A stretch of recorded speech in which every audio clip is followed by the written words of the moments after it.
Action. Sorry. All right. Is this exciting for you? It is recording. Am I inspiring you to go after your dreams? Okay.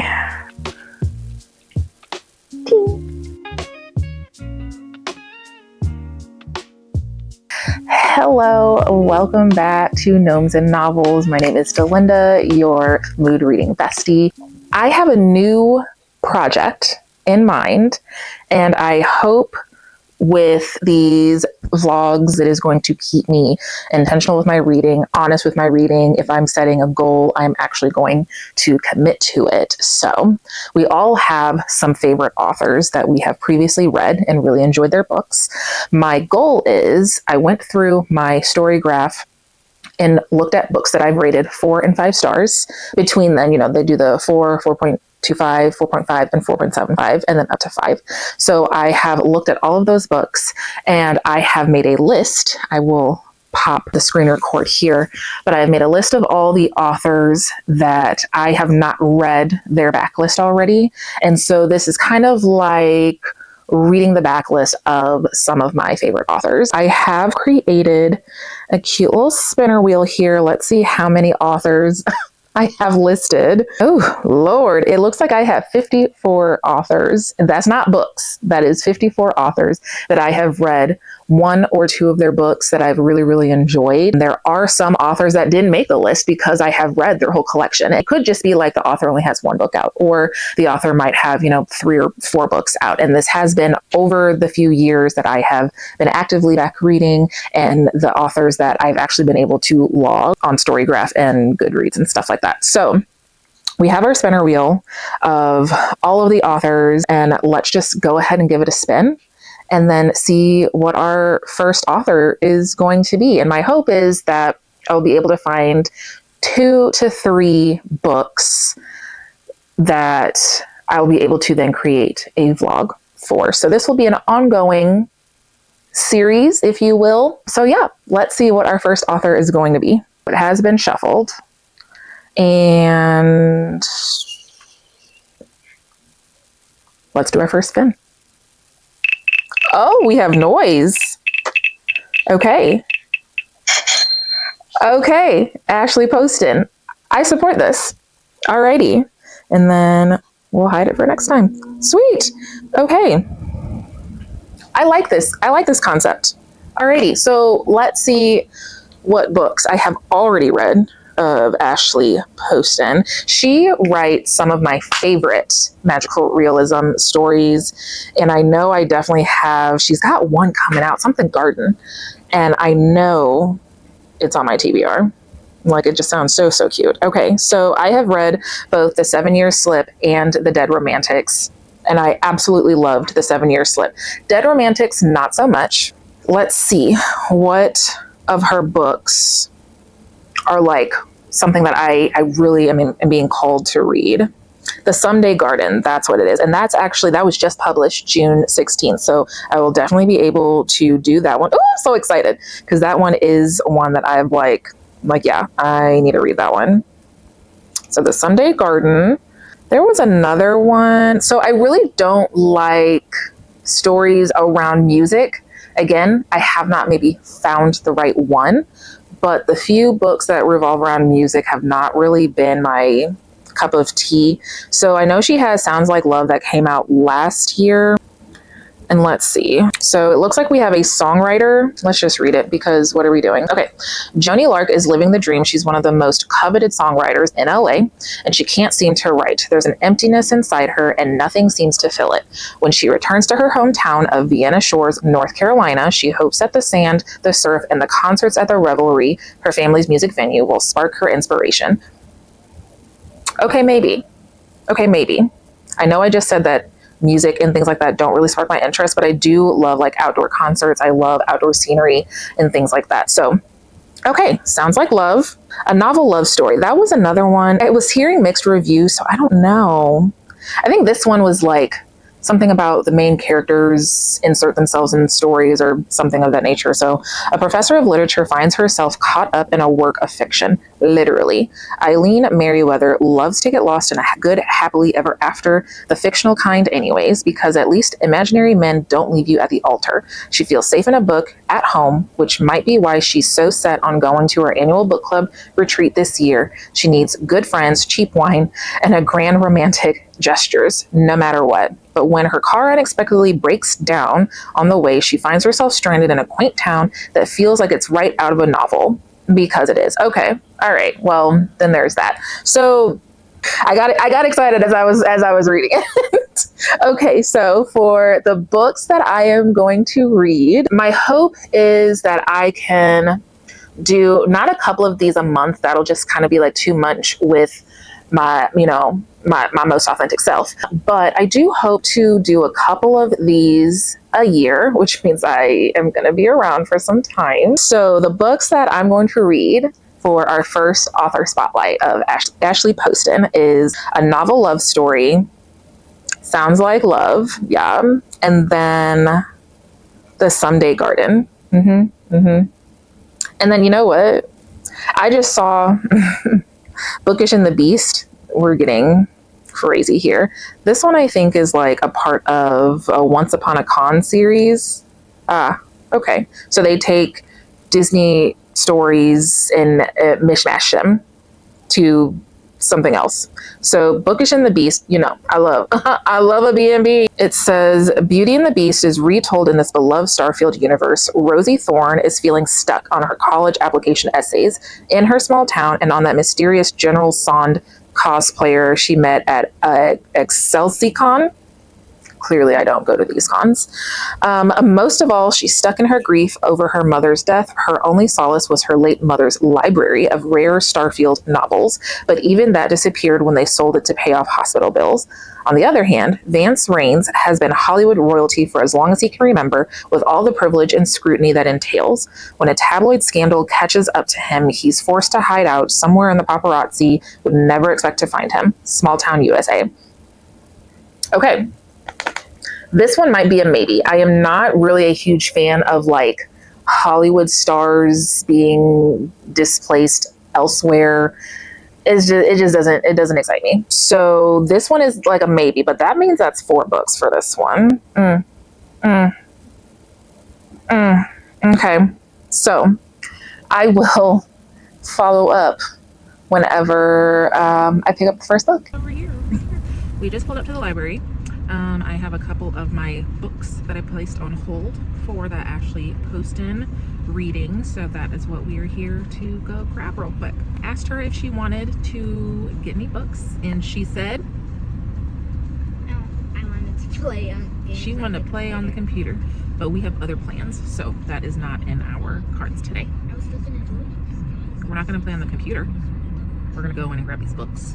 I guess so. Okay. For those Ashley fans. Not for the Ashley fans.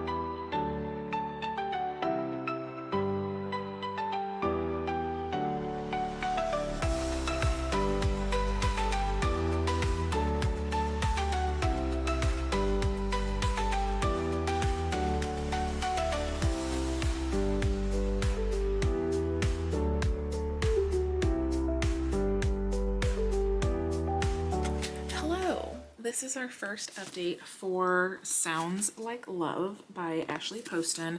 I am on chapter 15, so probably just like under 25%. Under 30%, that's what I meant. Where are we? So far, and I wanted to get a little bit further because I know Ashley Poston's books are magical realism leaning.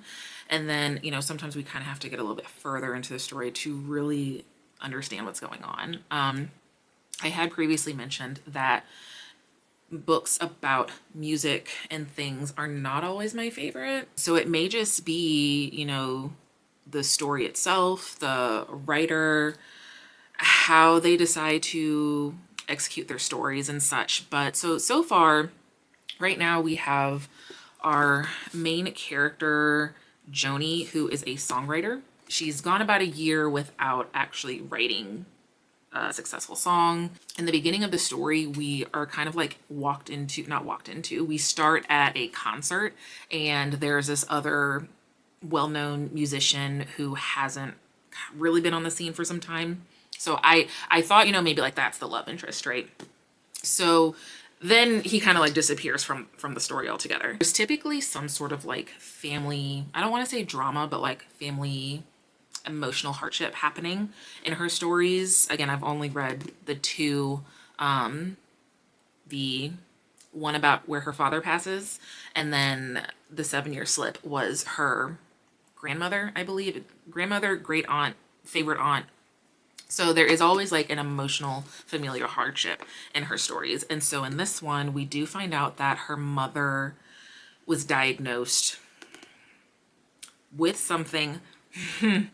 She and her father owned the town bar, very small town. And then one night, they're like, they pull the kids together, the adult children, they pull the adult children together, and they're like, me and your father, I think, are ready to retire, and we want to sell the bar.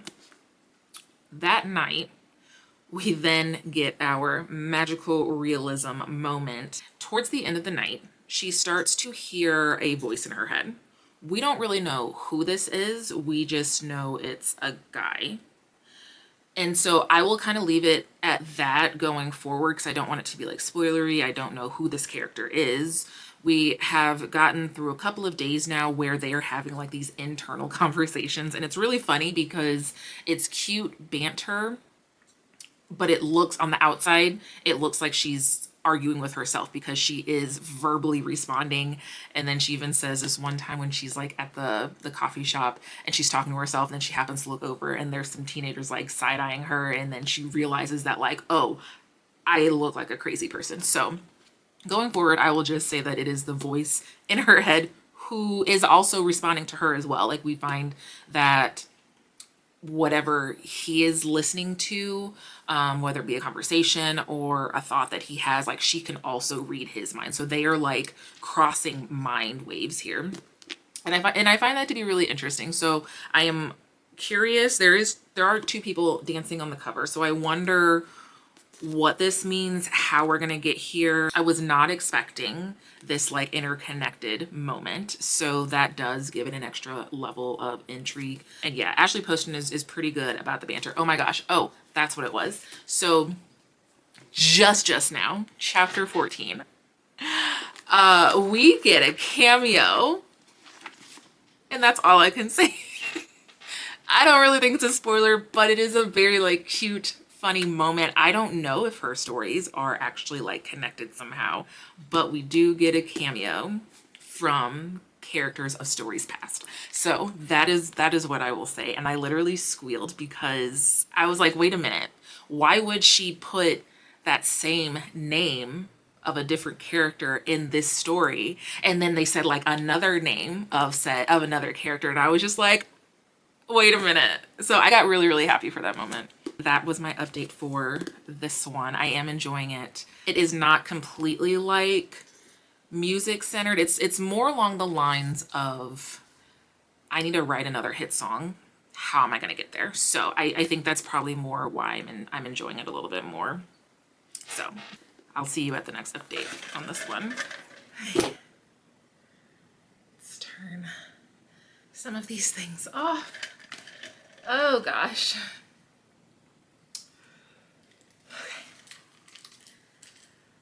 It is so hot outside. I think it has been like announced that we are in the middle of a heat wave. So if you're gonna go outside and do something crazy, I don't know, like walk and exercise, stay hydrated. I have an update for you. I have finished the first book in our Ashley Poston Read the Author's Backlist, and this one was Sounds Like Love, and I'm happy to report I really, really enjoyed it. Ashley Poston has a pretty good formula for her stories. The formula always consists of a female main character who is doing some sort of like I wouldn't say like midlife. Yeah, well, these days, shucks, quarter life crisis situation where she has to either like come back home, whatever home looks like for her, and she does like some self-reflecting, and then the male main character enters and they help each other, and then it typically is a happily ever after. But with her stories there was always some sort of deeper family situation going on, and her parents then share that they are planning on selling the pub, and that's kind of when I think really the story kind of takes off. She leaves the pub one night and she starts hearing these voices in her head. We don't really know who the voices are until just like a couple chapters later, so it's not really a spoiler. We run into our male main character. She calls him Sasha. I forget, Sebastian, that's his name. And so then we run into him and he too hears voices in his head, and it's very cute. They are hearing each other's voices, and I was just like, "Ah, that's adorable. Okay, I'll take it." He is a previous singer, like it's like a back in the day, I was a part of this group, and I don't know if this would be considered. I don't know if this would be no, this wasn't an age gap. This wasn't an age gap. It did not come off that way. It was a younger star. So fast forward, some things happen with him and he falls off of the public scene. He's trying to get his footing as well, and we find out more about his family trauma later on. But within this, they both come together to write this fantastic song, which sounds like love. And I really, really enjoyed the journey of getting to know both Sasha and Joni. This one involves her mother being diagnosed with dementia, and I think it's a really beautiful tribute to, I think in the author's note she mentioned it was her grandmother. Yes, it was her grandmother who actually passed away from dementia. So this was like a wonderful tribute to her grandmother. And she even says that dementia is said to be the long goodbye. So I would absolutely recommend this. As far as it being my favorite in the lineup, 7 Year Slip is still my top. And then probably this one, and then The Dead Romantics. That one is probably like a little bit lower. All of them wonderful, wonderful. So I would absolutely recommend this story if you enjoy touching plots and characters that are probably going to go through some sort of grieving and self-reflection, and a very cute couple. Ashley Poston writes very, very cute couples. I think I am going to, when I get back in the vibe for it, I think I'm gonna pick up Bookish and the Beast, and I'm going to try this one. It's giving Beauty and the Beast retelling. I think that's what, squeeze me. The back is A Tale as Old as Time Made New, and he's in the window with a sign that says Homecoming. So I think this one, oh, okay. This is a brunette in the window, and this is a blonde on the front. I think that's two different people. Let me see. What was this one again? I think this one had to do with like a cosplay of some sort. So this one we start off already with the mother has passed, so she is grieving the death of her mother. And then she says her only solace is in her late mother's library. I'm not gonna pick this one up right now because I fear that her formula might get a little repetitive. So I'm gonna throw a few things in between and then I will come back when I have an update. Hello. I have decided to start the Someday Garden because it finally came in and then I was just so excited about it. Y'all, Ashley starts this one off in the feels. So I think this one is a Secret Garden retelling. I will have to do a little bit more digging on that because I have not actually read The Secret Garden. But we start the story off with two friends who just graduated, I think, high school, and like before they go off to college, they do a cute little road trip and end up, I think, in Maine at a botanical garden. And there's supposed to be something magical about this garden, like you walk through the mazes or something and the wind, or you hear the whispers of like your true love, right? And one of the friends is just like in love with this concept, and she kind of feeds this story a little bit. So that is Harriet. And then our main character is Sophie, and she is actually the one who hopes to work at a botanical garden. That's what she wants to get her degree in. So Harriet wants to go to school on the West Coast out in LA, and Harriet, I believe, is going to stay in the East and go to school there. And so they made this vow that in 10 years they will come back together and basically have like this reunion. I think it's supposed to be at the garden or something like this, because it has all these magical elements. And so we are fast forwarded 10 years and we're kind of living in the now. And I think we're going to have some more dual timeline as far as like conversations that they had that led up to here, because it is a 10-year gap. So, like what happened. That's kind of where we're at. And it's so sweet. There's another kooky older woman in this one that's going, I think, to help Sophie, in this journey. And I'm here for it. I'm absolutely here for it. We are at an angle of my computer because I am working. I've got the audio going for the Sunday Garden. I'm about halfway through. And what I can say, I want to give Ashley a hug. Out of the couple of books that I've read of hers already, at the very end, she always makes this connection to like what influenced her writing this book. And my girl has been going through it. And if there's a connection with this one, I just want to give her a hug. So far, in true Ashley fashion, this is another story of loss and connection and kind of moving through slowly, not aggressively, but like slowly moving through this healing phase. So I do want to give her a hug because I'm like, girl, I'm glad she was able to, put that energy into a productive space. And I love the form of art that she has been able to give us in this story. But my goodness. Also, a small life update while I am in the middle of filming this vlog. We are in the middle of moving. So, there's boxes everywhere. And yeah, I decided to start a YouTube channel the same month of my birthday, my daughter's birthday, and a move. Who am I? But we have coffee, so that's kind of where we're at. But I am really enjoying the Sunday Garden. Ashley, I'm giving you hugs.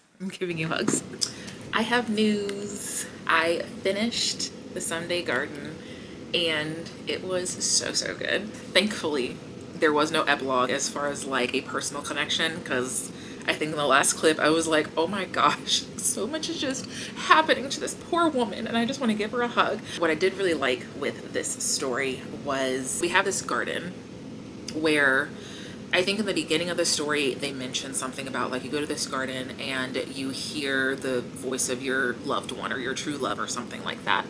Well, also within this garden is almost like a labyrinth. And again, there is that connection to the secret garden, which I haven't read, but there is someone stuck there. And so there is like a subplot of trying to figure out how we can get this person out because he is our love interest for the story. So I wouldn't say it's necessarily like a Groundhog Day situation, but we do kind of go back in time because how they met hasn't happened yet. So there is that leading up to it, and then I will kind of leave it there as far as like what happens and the resolution of things, because I think it all came down really nice. But one thing that I did make note of is a quote that says, "Gardens have seasons, and if they can change, why can't we also?" And this was in reference to her feelings about losing her friend that we find out in the very beginning. So losing her friend and just kind of having this feeling of being stuck in this moment. If I move forward, then I feel like, I am progressing in life and I'm going to forget about my friend because she's not here, and just all of those really hard feelings to deal with, which I completely understand. But then it's like having this also like moment where if I don't move forward, then I'm doing a disservice to myself.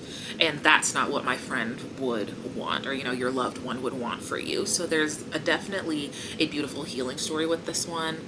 And for that reason alone, I would absolutely recommend this.